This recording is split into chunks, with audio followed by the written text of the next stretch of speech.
B. Susheela அம்மா பாடியிருப்பாங்க.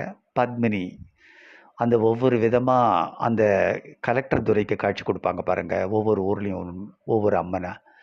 அந்த பாடல், நான் ஆட்சி செய்து வரும் நான் மாட கூடலிலே மீனாட்சி என்ற பெயர் எனக்கு, கங்கை நீராட்சி செய்து வரும் வடகாசி தன்னில் விசாலாட்சி என்ற பெயர் வழக்கு, கோனாட்சி பல்லவர்த்தம் குளிர் சோலை காஞ்சி தன்னில் காமாட்சி என்ற பெயர் எனக்கு, கொடும் கோலாட்சி தன்னை எதிர்க்கும் மாரியம்மன் என்ற பெயர் கொண்டபடி காட்சி தந்தேன் உனக்கு, ஆரென்றும் நதி என்றும் ஓடை